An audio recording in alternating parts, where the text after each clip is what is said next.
नमस्कार दोस्तों, आपका स्वागत है मार्केट का मॉर्निंग डोज के एक और नए वीडियो में। आज है 15 अप्रैल 2024 और स्क्रीन पे आपको जो डेटा दिखाई दे रहा है ये है 12 अप्रैल का।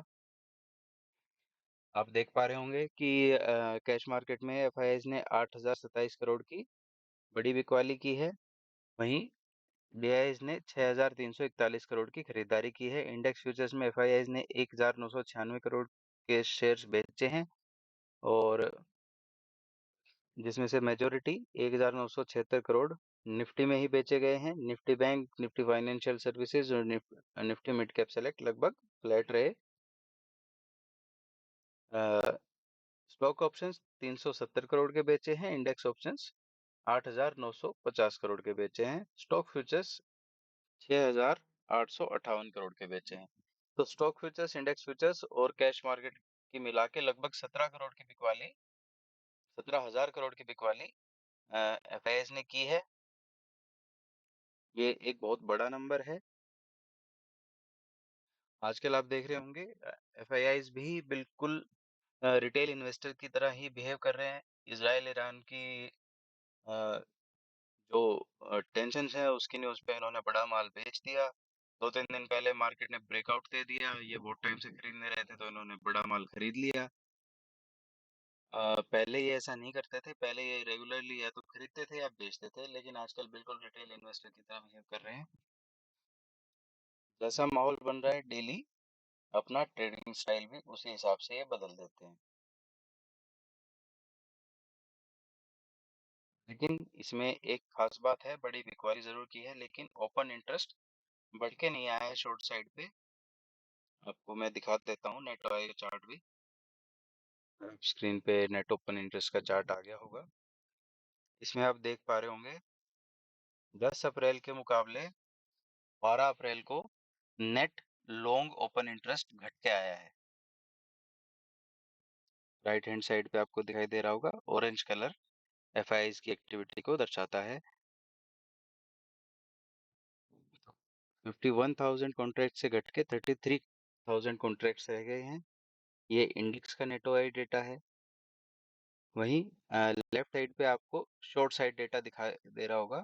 तो बहुत ही इनसिग्निफिकेंट डेटा है इसलिए आपको ऑरेंज इसमें दिखाई ही नहीं दे रहा है। बहुत थोड़े से कॉन्ट्रैक्ट होंगे। तो नेट ओआई जो है लॉन्ग साइड पे घट के आया है लेकिन शॉर्ट साइड पे बढ़ के नहीं आया है और सेलिंग इतनी बड़ी हुई है। इसका मतलब ये है कि एफआईआईज ने फ्रेश शॉर्ट्स अभी तक नहीं बनाए हैं, सिर्फ अपनी लॉन्ग पोजीशन को कम किया है। अब इसमें आज के लिए समझने की बात यह है कि आज फिर से अगर सेलिंग आती है तो इसका मतलब बड़े इन्वेस्टर्स शॉर्ट पोजीशन बना रहे हैं। अगर आज किसी भी रीजन से मार्केट एक बार तो गैप डाउन खुलेगा ही, लेकिन उसके बाद फर्दर सेलिंग आती है तो इसका मतलब शॉर्ट पोजीशंस और बन रहे हैं। आप इसको एडवांस में प्रिडिक्ट कर सकते हैं। नहीं तो अगर वापस ऊपर चला जाता है और कहीं फ्लैटिश या पॉजिटिव या थोड़ी सी जहाँ पे खुला है उससे कहीं ना कहीं ऊपर जाके बंद होता है तो आप ये समझ लीजिए नए शॉर्ट्स नहीं बने हैं और आपको भी अपनी पोजीशन में घबराने की जरूरत नहीं है। सबसे पहले बात कर लेते हैं उन लोगों की जिनके पास बहुत ज्यादा लॉन्ग पोजीशंस हैं, जो कि आमतौर पे देखी गई है। पिछले हफ्ते 10 दिन में एफआईआईज ही इतने लॉन्ग थे तो रिटेल इन्वेस्टर्स तो ऑब्वियसली पूरा ही लॉन्ग पोजीशन में बैठे होंगे। तो जो लोग भी इस वीडियो को सुन रहे हैं मेरे हिसाब से बिल्कुल लॉन्ग पोजीशंस में बैठे हुए होंगे। हो सकता है कोई लेवरेज्ड पोजीशन में भी हैं।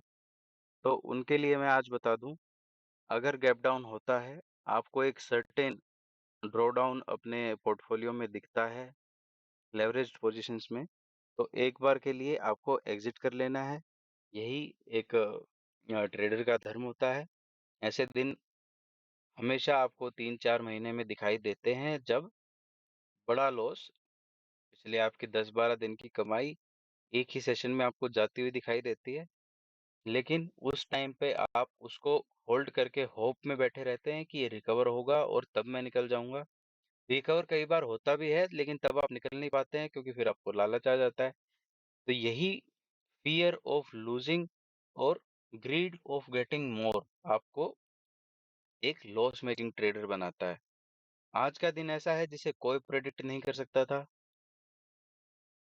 कहीं किसी वॉर की न्यूज़ आई, ऐसी न्यूज़ आती रहती हैं। ये जब भी आती हैं तो सारे चार्ट्स, सारे कैलकुलेशंस, सारा डेटा एक बार के लिए फेल हो जाता है और लोग अपनी प्रॉफिट बुकिंग करते हैं, अपनी लॉन्ग पोजीशन से एग्जिट करते हैं। इसी चीज़ को आपको फॉलो करना है अपनी लेवरेज लॉन्ग पोजीशन, यानी कि ऑप्शंस और फ्यूचर्स में जो भी आपने खरीदा हो, या कैश मार्केट में भी आपने किसी से उधार लेके माल खरीदा हुआ हो, वो भी एक लेवरेज पोजीशन होती है। उसे एक बार के लिए आपको एग्जिट कर देना है। अब इसके बाद होगा ये कि शायद रिकवर कर जाए पूरा और बाद में आपको रिग्रेट हो, लेकिन ये ज़रूरी है, ये एक डिसिप्लिन है, इसको आप फॉलो नहीं करेंगे तो एक ना एक दिन आप ऐसे फँसेंगे कि आपकी बहुत बड़ी जो अमाउंट है वो मार्केट लेके चला जाएगा। इस डिसिप्लिन को ना फॉलो करने की वजह से आप इसमें कुछ भी प्रिडिक्ट नहीं कर सकते हैं, कोई भी कैलकुलेशन नहीं कर सकते हैं। ये जो होना है वो होना ही है। इससे आपको बचने का एक ही तरीका है कि एक बार के लिए पैनिक के टाइम पे आप भी पैनिक दिखाइए और तुरंत आप एग्जिट कर जाइए, स्पेशली उन पोजीशंस में जो पोजीशंस आपको ज्यादा नहीं दिख रही, उनमें तो तुरंत एग्जिट कर दीजिए। मेरी माने तो एक बार के लिए पूरा एग्जिट कर दीजिए। 1-2 घंटे का टाइम लीजिए, मार्केट को भी सेटल होने दीजिए, अपने माइंडसेट को भी सेटल होने दीजिए। फिर एक लॉजिकल डिसीजन लेके फ्रेश पोजीशंस बनाइए, उसी के आधार पर ट्रेड करिए। अगर आपके एग्जिट करने के बाद मार्केट रिकवर हो जाता है तो उस पे बिल्कुल भी रिग्रेट ना करें, क्योंकि ये डिसिप्लिन एक दिन आपको कभी ना कभी कोविड जैसे बड़े क्राइसिस, या फिर एक बार जब मार्केट गिरा था रशिया यूक्रेन वॉर के टाइम पे, वैसे क्राइसिस, ऐसे टाइम में आपको एक बड़े लॉस से बचा जाएगा। अभी आप एक छोटा सा लॉस लेके इस डिसिप्लिन को अपने आप को आपको करके दिखाना है। जो लोग कैश मार्केट में हैं वो टाइम ले सकते हैं, 2-3 दिन का टाइम लीजिए, आराम से देखिए कि क्या सिनेरियो ग्लोबल टेंशन्स किस तरह से बन रही हैं, क्या सिनेरियो बन रहा है मार्केट का, किस तरह के इनफ्लोज आ रहे हैं, कैसे चार्ट्स डेवलप हो रहे हैं, वो देख के आप आराम से अपना बने रह सकते हैं। कैश मार्केट में जो भी जिसकी पोजीशन होल्ड है, जो नॉन ट्रेडिंग है, जो इन्वेस्टर हैं, उनको तो किसी बात से कोई फर्क ही नहीं पड़ना चाहिए, लेकिन जो स्विंग ट्रेडर्स हैं जिन्होंने महीने 2 महीने 6 महीने के लिए अपनी पोजीशन बनाई हुई है, उन्हें भी डरने की कोई ज़रूरत नहीं है। अपनी पोजीशंस में बने रहें। लेकिन लेवरेज पोजीशन आज एक बार आपकी एग्जिट हो जानी चाहिए, नहीं तो कम से कम 50-60% तो आपकी ज़रूर एग्जिट हो जानी चाहिए मार्केट के खुलते ही।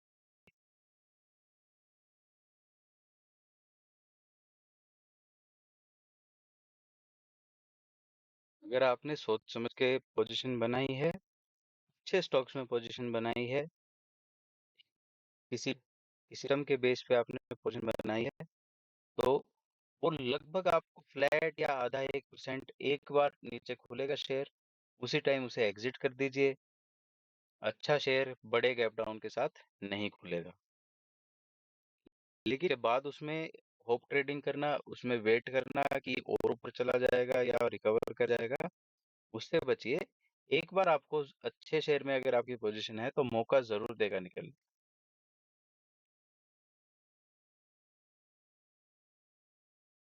भैया अब जल्दी से देख लेते हैं फ्राइडे को अमेरिकन मार्केट्स में क्या एक्शन हुआ और बाकी ग्लोबल मार्केट्स में क्या एक्शन हुआ है। अमेरिकन मार्केट सारे ही 1.25 से 2% के बीच आपको स्क्रीन पे दिखाई दे रहा होगा। डाउ जोन्स 1.25% नीचे, S&P 500 और नेस्डेक लगभग 1.5% और स्मॉल कैप 2000 लगभग 2% गिर के बंद हुआ है। S&P विक्स बढ़ा है, जो कि मैंने आपको कई बार बताया है कि विक्स वॉलेटिलिटी का इंडेक्स होता है। वॉलेटिलिटी तभी बढ़ती है जब मार्केट में फियर होता है, और ये एक गिरावट का भी इंडिकेशन होता है। तो ये 16% बढ़ के आए हैं।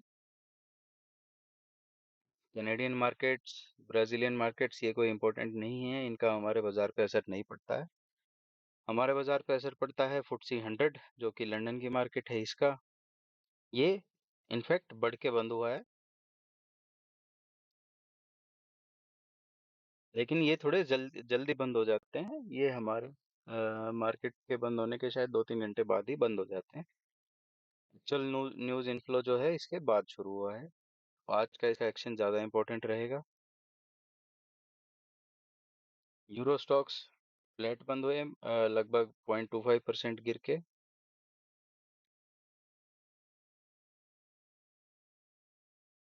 जापानीज मार्केट्स आपको दिखाई दे रहे होंगे 1.5% नीचे है, लगभग 600 पॉइंट की गिरावट है। इसी तरह की गिरावट हमारे इंडाइसेस में भी आपको खुलने पे एक बार दिखाई देगी। सावधानी से अपनी पोजीशंस को एक बार के लिए एग्जिट करिए, बाद में सोच समझ के नई पोजीशन 1-1.5 घंटे अपने आप को टाइम दीजिए, मार्केट को टाइम दीजिए, उसके बाद बनाना है।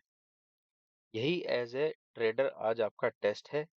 ऐसे ही दिन डिसाइड करते हैं कि आप लाइफ में एक सक्सेसफुल ट्रेडर बनेंगे या नहीं बनेंगे। हथियार डाल के आज बैठ जाएंगे, हाथ पे हाथ रख के भगवान के भरोसे छोड़ देंगे। आपसे अगर आज सही फैसले नहीं लिए गए तो ट्रेडिंग छोड़ देने में ही भलाई है। जो आदमी आज सुन्न हो जाएगा वो समझ लीजिए वो ट्रेडिंग के लायक है ही नहीं।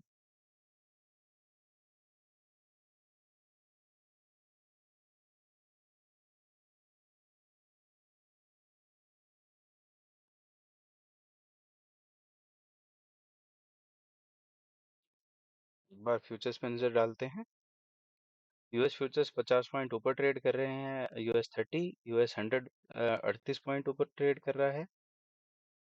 S&P 500 10 पॉइंट ऊपर ट्रेड कर रहा है। और स्मॉल कैप 6 पॉइंट ऊपर यानी कि 0.3% ऊपर ट्रेड कर रहा है।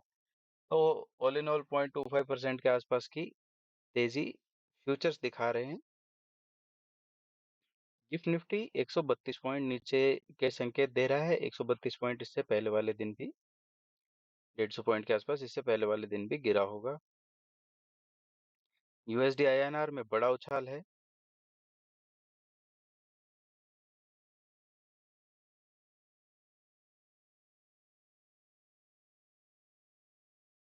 आज क्योंकि मंडे है तो हम वीकली चार्ट्स पे चर्चा करेंगे।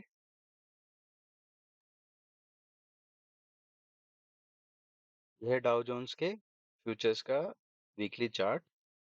इसमें आपने देखा कि 36,500 के लेवल के ऊपर ब्रेकआउट आया, उसके बाद मार्केट नॉन स्टॉप ऊपर की तरफ बढ़ता रहा। अब इसमें एक करेक्शन आ रहा है। छोड़ दीजिए सारी न्यूज़, सारी बातें। सबसे पहले हम टेक्निकल एनालिस्ट हैं तो टेक्निकल बात करते हैं। टेक्निकली ब्रेकआउट आया, इसके ऊपर हम फिबोनाची डाल लेंगे, क्लोज टू क्लोज मार्क करेंगे।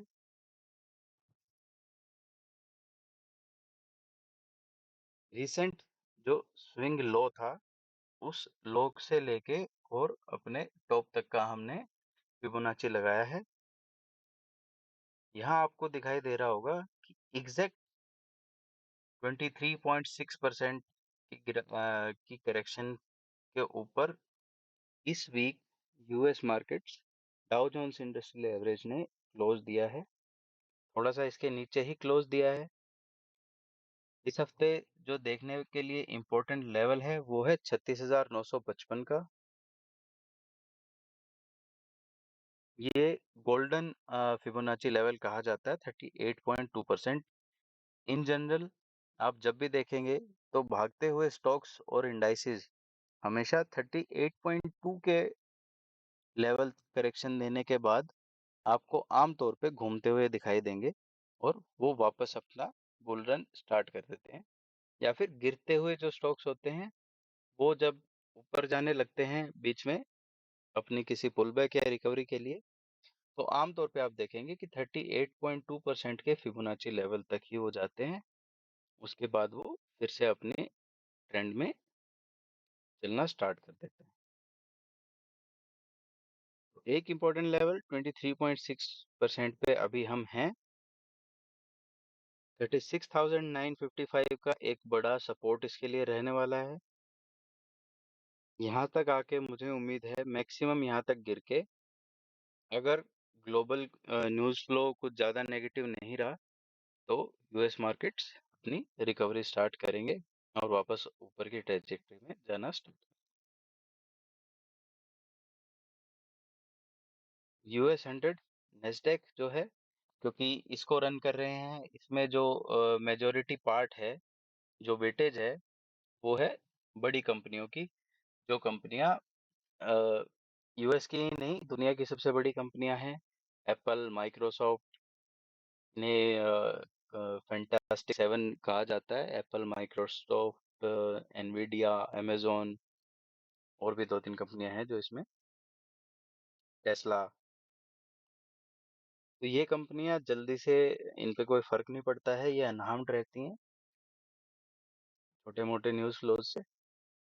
इसलिए ये इंडेक्स आपको थोड़ा सा कम अफेक्टेड दिख रहा है पिछले वीक के डेवलपमेंट्स की वजह से, लेकिन एक रेंज में है। एक अच्छी खासी बढ़त हुई इसमें, उसके बाद ये रेंज में है, इसमें भी फिबोनाची डाल देते हैं।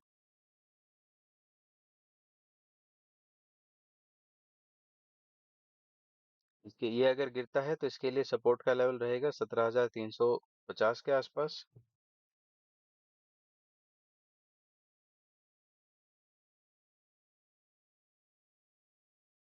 नेक्स्ट बात करें US 500 की, सिमिलर एक्शन है इसमें। फिबोनाची आप खुद लगा के दिखाइए मुझे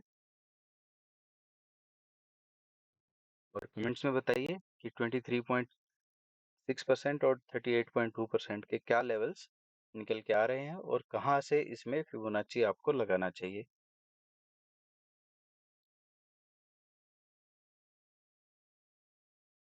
यूएस स्मॉल कैप इंडेक्स जो है US 2000 एक बहुत ही इंपॉर्टेंट जगह पे है।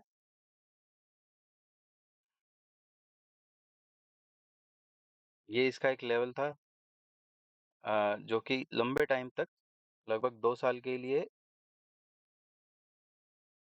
एक रेजिस्टेंस बना रहा। उसके बाद इसमें ब्रेकआउट आया इस कैंडल पे, फिर रीटेस्ट हुआ और फिर से ब्रेकआउट आया। अब फिर से इस लेवल का एक अच्छा खासा रीटेस्ट हो रहा है। इस रीटेस्ट के बाद शायद ये अपनी अपर जर्नी दोबारा स्टार्ट करे, अगर ग्लोबल न्यूज़ फ्लो सही रहता है, कोई इसमें प्रॉब्लम नहीं होती है। न्यूज़ फ्लो के अलावा मैं आपको बता दूं, मार्केट में कोई भी किसी भी तरीके की नेगेटिविटी नहीं है। ये ऑलरेडी एक इम्पोर्टेंट सपोर्ट लेवल के ऊपर है। अगर गिरता है तो 1940-50 के आसपास ये सपोर्ट लेगा।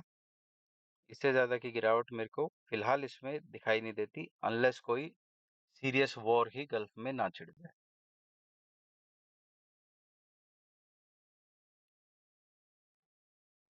निफ्टी आज देखते हैं इसमें क्या होता है।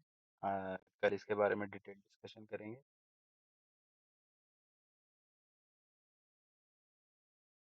US dollar against Indian rupee 83.52 के लेवल पर चल रहा है फिलहाल। 83.4162 का ये लेवल मैंने आपको दिया था कि इसके ऊपर अगर निकलता है तो डेंजरस जोन में आ जाएगा, और फिलहाल ये एक बहुत बड़े नेगेटिव फैक्टर के रूप में आप देख सकते हो इसे इंडियन मार्केट्स के लिए। तो ये एक बहुत बड़ी नेगेटिव न्यूज़ है। ये ज़्यादा सीरियस है इजराइल ईरान के वॉर से भी। अगर ये ब्रेकआउट दे देता है तो इसके टारगेट्स जो बनते हैं इस डेप्थ के बराबर बनते हैं। ये जो असेंडिंग ट्रायंगल मैंने मार्क किया हुआ है, इस असेंडिंग ट्रायंगल की डेप्थ है लगभग 3 रुपए की, और यहाँ से 3 रुपए का मतलब बनता है लगभग 86 रुपीज़ का लेवल। अगर इतना ये बढ़ जाता है तो इंडियन इक्विटीज़ के लिए बहुत ही खतरनाक होने वाला है। इस पर अपनी नज़र जरूर रखिए। जब भी इसमें कोई बड़ा स्पाइक दिखाई दे आपको 30 मिनट या आर्ली कैंडल्स पे भी, उस टाइम के लिए आप समझ लीजिए मार्केट में एक बार छोटा मोटा करेक्शन तो जरूर आएगा उसी स्पाइक के साथ। इस पे नज़र रखते हुए ही अपनी ट्रेडिंग पोजीशंस आप बनाइए। Japanese markets life time high 35 साल के ब्रेकआउट के बाद अभी रेंज बाउंड है।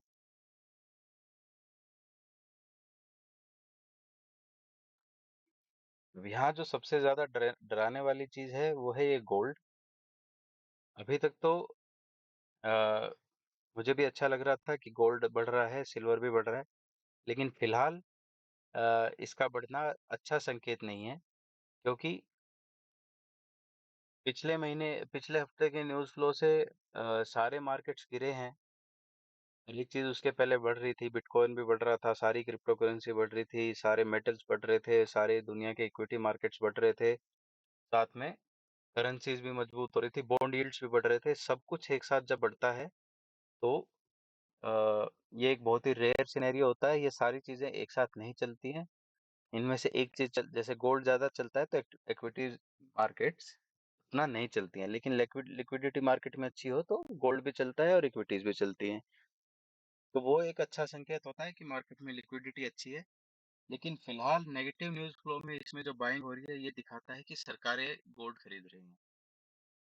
ये इतना इतना बड़ा जो स्पाइक गोल्ड में आपको दिखाई दे रहा है, ये सिर्फ किसी फंड्स के बस की बात नहीं है। इसमें गवर्नमेंट बाइंग हो रही है, और गवर्नमेंट बाइंग गोल्ड जब होती है तो ये ग्लोबल टेंशंस या अपकमिंग ग्लोबल टेंशंस की प्रिडिक्शन हो रही है गवर्नमेंट्स के, लिविंग गवर्नमेंट, ये दिखाई देता है तभी गवर्नमेंट्स गोल्ड को होल्ड करना शुरू करती हैं, और बड़े इन्वेस्टर्स भी गोल्ड को होल्ड करना तभी शुरू करते हैं। ये जो बिना रुके गोल्ड चल रहा है ये दिखा रहा है कि सिर्फ ट्रेडिंग नहीं हो रही है, गोल्ड की डिलीवरी हो रही है और फिजिकल गोल्ड मार्केट में जा।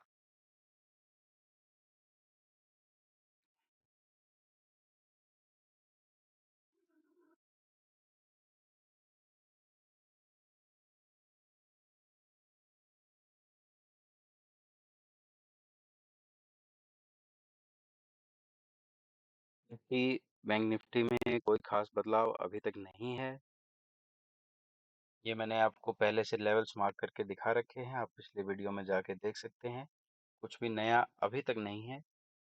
जो भी मैंने ये ब्लू लाइंस मार्क की हुई हैं बैंक निफ्टी पे, यहाँ निफ्टी पे जो है वो इमीडिएट लेवल पे है। ये सब सपोर्ट का काम करेंगे। निफ्टी में आपको एक नया सपोर्ट देखना है तो 22,323 के आसपास आज के दिन के लिए एक ये लेवल है, 22,323। को है, मैं ब्लू कर देता हूँ। ये वो लेवल है जहाँ निफ्टी एक बार संभल सकता है। अगर निफ्टी को संभलना है शुरू में ही तो इस लेवल के ऊपर से संभल जाएगा। इसके नीचे आता है तो 21,950 का लेवल ब्लाइंड बाय जोन है। यहाँ अगर किसी वजह से आपको आज ही निफ्टी 2%, 2-3 पर 2-2.5% गिर के यहाँ मिल जाए तो ब्लाइंडली 21,950 के बाद आसपास एक बुल साइड ट्रेड लेने की कोशिश मैं जरूर करूंगा। सिमिलरली बैंक निफ्टी, निफ्टी में भी पुराने लेवल्स आज के लिए काम करेंगे।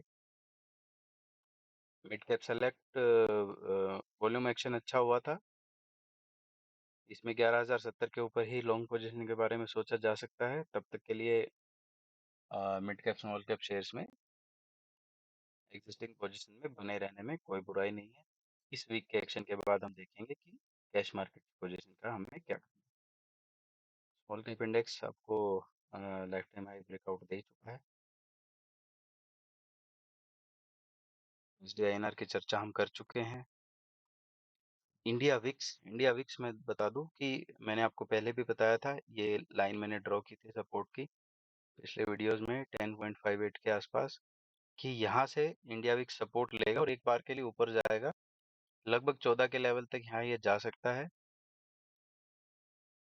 इंडिया विक्स की अपसाइड ट्रेजेक्टरी में आप मान के चलिए कि मार्केट का कोई ब्रेकआउट देना मुश्किल हो जाएगा। अगर ये यहाँ से वापस गिरता है या यहीं कोई रेंज बना लेता है तो फिर बात अलग।